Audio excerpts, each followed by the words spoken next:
século XIX, Cuba conseguiu sua independência depois da Guerra Hispano-Americana, que foi forjada pelos Estados Unidos.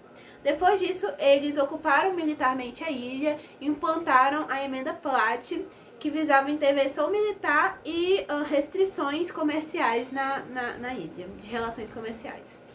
Depois disso, os Estados Unidos também reservaram algumas terras de Cuba para o desenvolvimento do agronegócio de algumas empresas americanas. Isso foi um golpe muito duro para o país em si, porque deixou os cidadãos na miséria e também impediu o desenvolvimento econômico do país. Com isso, alguns movimentos revolucionários começaram a surgir em Cuba, e todos eles eram de cunho nacionalista. Eles tinham o objetivo de tirar do poder esses políticos, esses representantes que só ficavam concordando com tudo que os Estados Unidos colocavam no país, e colocar um presidente que realmente se importasse com as demandas nacionais de Cuba. E com medo desses movimentos, o presidente da época, o Fulgêncio Batista, aplicou um golpe de Estado em 1952, instaurando uma ditadura no país.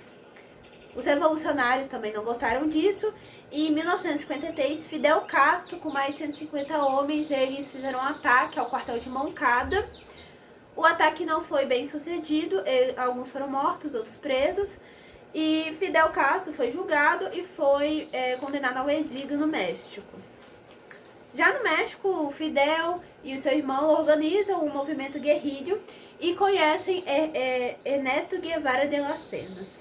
Juntos eles elaboram um plano para tomar a Sierra Maestra, uma cidade de Cuba.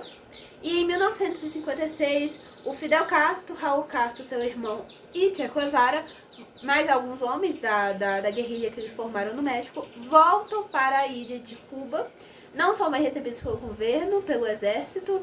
Teve uma batalha assim entre eles, mas eles conseguem chegar em Serra Maestra.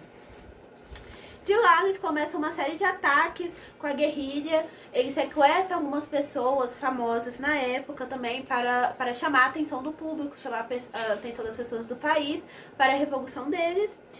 E o movimento de Serra Maestra ganha a adesão dos camponeses.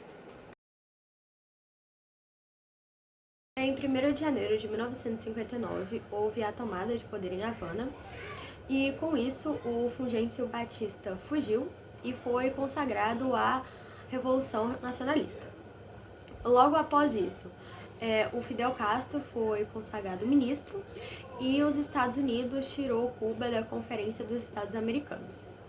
Com isso, Cuba se aproximou muito mais da União Soviética. Por conta dessa aproximação, os Estados Unidos resolveram contra-atacar e, por causa disso, eles utilizaram os contra-revolucionários treinados pela CIA para atacar Cuba. No caso, eles fizeram isso na Baía dos Povos. Foi uma grande derrota para os Estados Unidos e, por conta disso, o Fidel Castro ele consagrou Cuba como um país comunista para proteger Cuba. Com a união de Cuba ao Bloco Socialista, Fidel Castro e Nikita Khrushchev, eles assinaram um tratado para colocar mísseis em Cuba. O Serviço Secreto americano descobriu isso logo após o ocorrido e eles começaram uma grande tensão, porque eles ficaram com medo de haver uma guerra nuclear.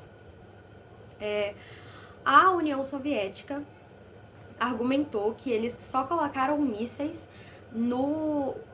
em Cuba, porque os Estados Unidos tinham mísseis na OTAN na Turquia. E por conta disso, houve uma grande tensão, um grande medo de haver uma guerra nuclear ou algo desse tipo. E por conta disso, para manter a paz, depois houve um contrato que dizia que a União Soviética tiraria os mísseis de Cuba e os Estados Unidos iriam respeitar o governo do Fidel e tirar os mísseis da OTAN também na Turquia. E esse conflito ficou conhecido como Crise dos Mísseis.